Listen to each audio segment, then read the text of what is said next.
For today's episode, we got a jam-packed set of activities. We're gonna be showing a little bit about the red currant wine that we finished last week, and just show you the finished products. We're gonna open up our homebrew ginger beer and make some cocktails with that. We'll show you a little bit later. An update on microgreens, update on the garden, and a surprise project I worked on this week.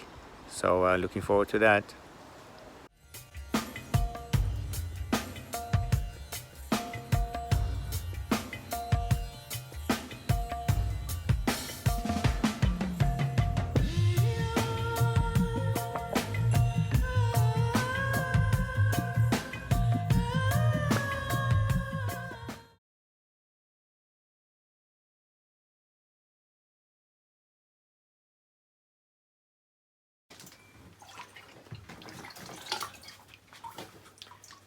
Filling up the bottles with ginger beer. We got full production going today.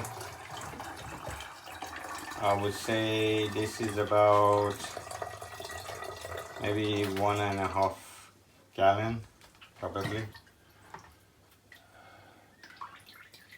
And you're making a gallon, about just over a gallon, yeah, about a gallon you got there. Okay.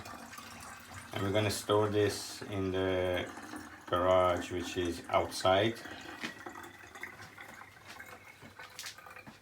And you leave a little bit of room for the gas. Looking forward to that.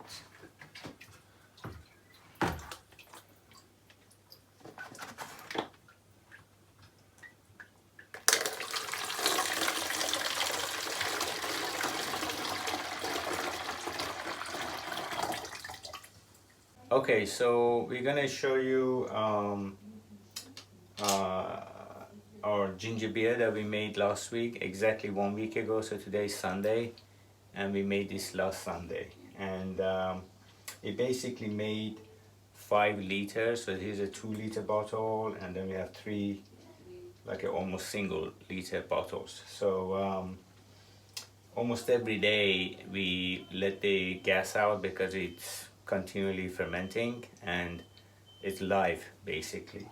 And we put these bottles in this tub here just to kind of protect it in case they explode. They didn't, but in case they do. And we put them in a kind of a warm place. And if you want to kind of stop it fermenting, you just move it to a cold place and the yeast stop fermenting. So today I haven't let the gas out, so I'm gonna do that and see how it goes. So you're probably gonna hear the hiss on this one and maybe even see the bubbles. Okay, and I can see some bubbles rising. I think you can see that. So this is naturally carbonated. I'll have to do all of those just because pressure is building. So we let this one also get some gas out, and this one, oh, that was a big one. And this is just a screw wine glass. So we let the gas out on this one. So we're gonna make some cocktail.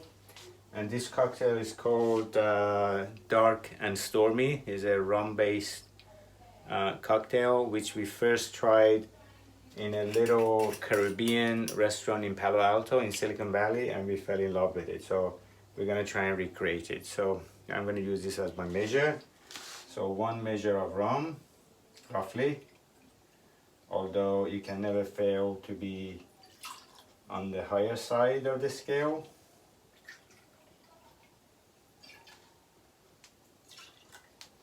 And I think we will do maybe 3 or 4 measures of ginger beer and lime. Although I think you need some bitters, I couldn't find any bitters. So I'm gonna just squeeze some lime in here, and that should give us an equivalent.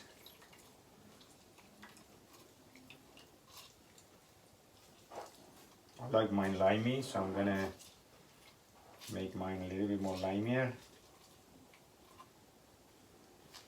And ginger beer, although I'm gonna taste it first, just make sure everything's hunky-dory. This is the first tasting of the ginger beer.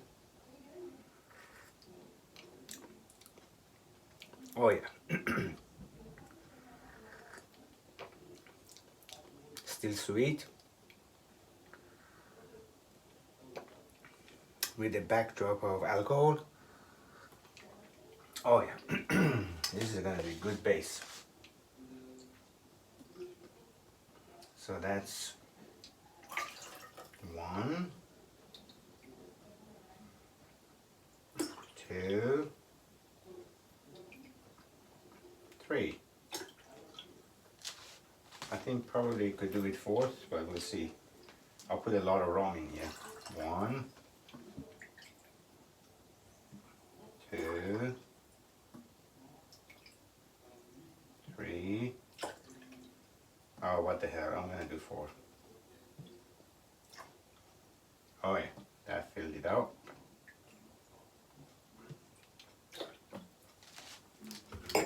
And I have my trusty production assistant here. Come on, dear. Chin chin. Cheers. So dark and stormy to you guys.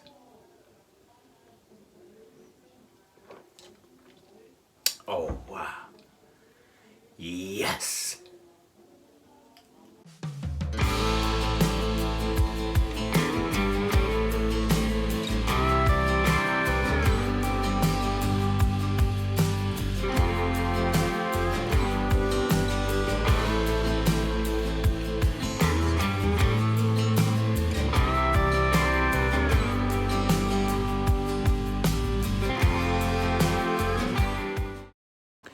I covered Chris's potatoes because as they kind of grow, you have to build almost like a mount on top of it or bury it, because apparently it has sideways shoots coming out, and ultimately you get potatoes sideways, growing sideways as it's growing tall. So I covered these guys, you can see here, with like a little mount or 2 runs of them. I covered these a day ago and it was completely covered, and now they are proud by, I want to say, at least 3 inches, maybe 4 inches, just in 1 day's growth. Unbelievable.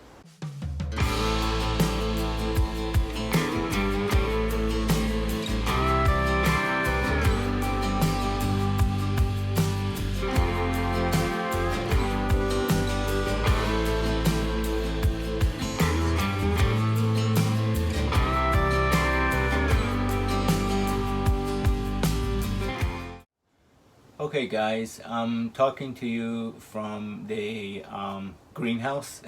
Actually it's a little bit chilly out there, so I thought I'll come in and sit here and just chat with you. I want to update you on microgreens.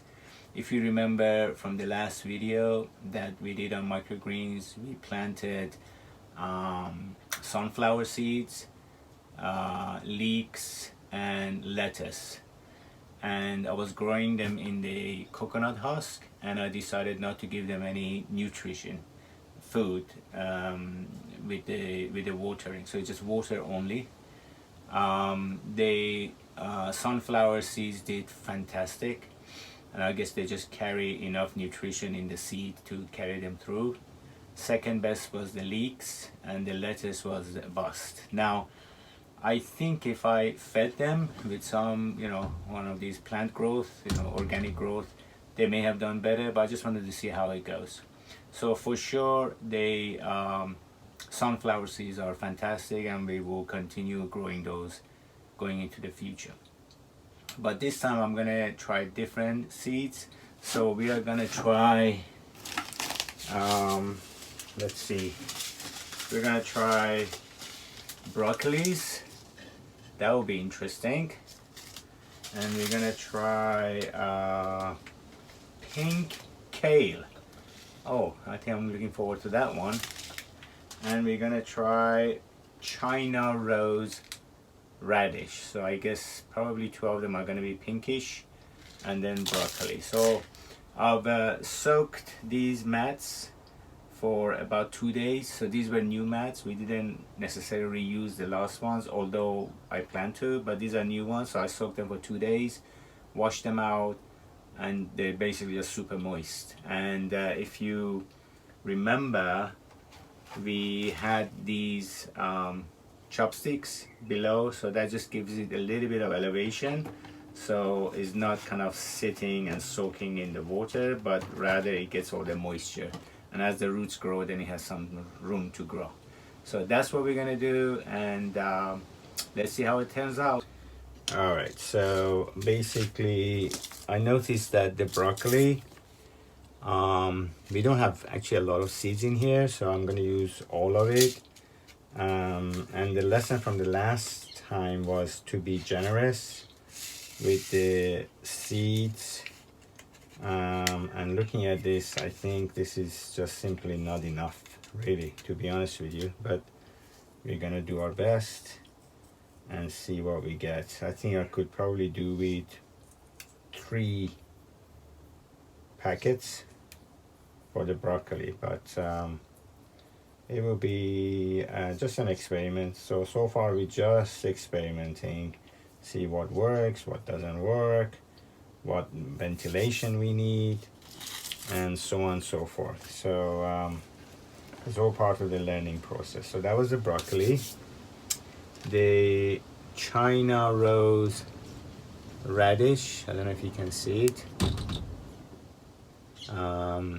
The seeds are actually pretty big, and there's plenty of them in this packet, so we're just gonna go very generous with that, and hopefully we will get a good germination and sprouting. So let's see how things go. Oh, that's a good spread. I'm gonna do a little bit more.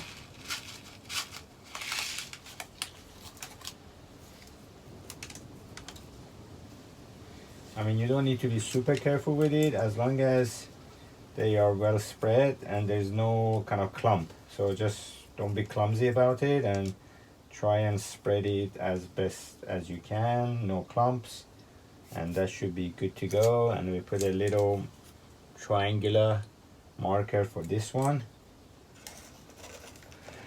and pink kale, that's interesting. Can you see this one? I think you can. And these seeds are actually very tiny, but there's plenty of them, so we will be very generous with those too. And this will be our last tray here.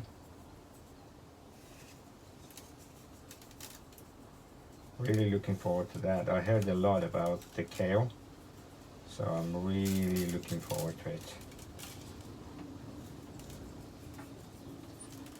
Oh yeah, this is getting a good coverage. We're gonna water them, so I've got my canister here, and just be generous with it and get a good spray and kind of fill the trays up, because there's not gonna get much water for next few days. So now, if you remember from last time, that the trays will be put in dark, somewhere dark, and we're gonna use another set of trays, empty trays, to cover them up, so that will give you the darkness. And this one here, and this one, we're gonna probably do this for 3 to 4 days, and we need some pressure on top, so we're just gonna stack them on top of each other, and then every few days, or every day probably, I'll just rotate them so they get equal pressure. And that's it, guys. It's so simple. and so nutritious.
Okay guys, so this is the morning after constructing the earth oven, and still wet, but a little bit firmer than before. So what I'm gonna do today or now is to basically empty out all the dry or all the earth that I put inside, just to form the dome, and then thereby we will have a cavity inside. So we'll see how easy it is, and take it to the next step.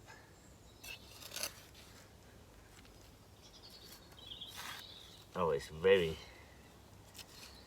compact, so it's not like sand that will come out. So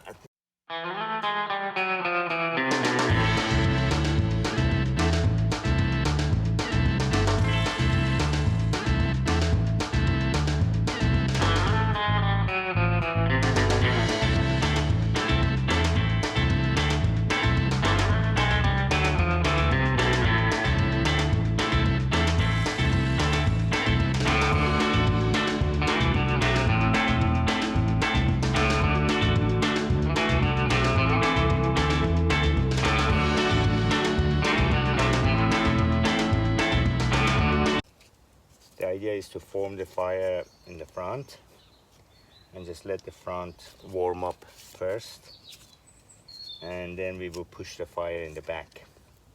And a lot of people have commented, why did I put the chimney on the top here right at the front and rather in the back? And if you put it in the back, the fire will just kind of roar.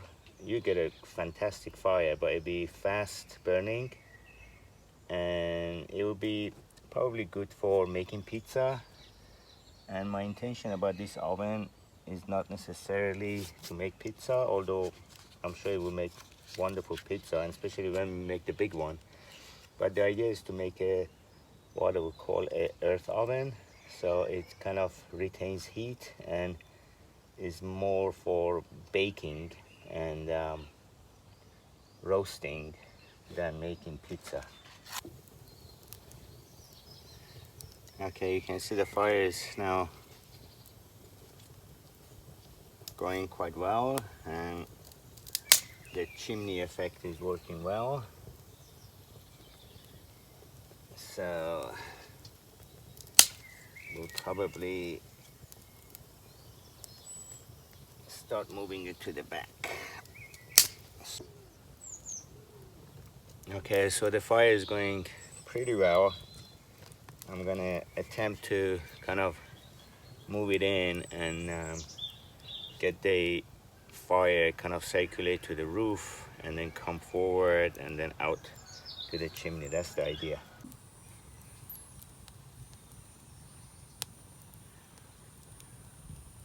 So now the fire is kind of in the middle of the chamber, so it's not directly under the flue. And I'll get some close-up action for you just to savor what is going on inside this oven. is going really well. So this is just a test firing, and I might even dare to do a roast today in there, but we'll see. I'm just gonna let that die down and use that heat to start drying off the mud. We'll come back to this shortly.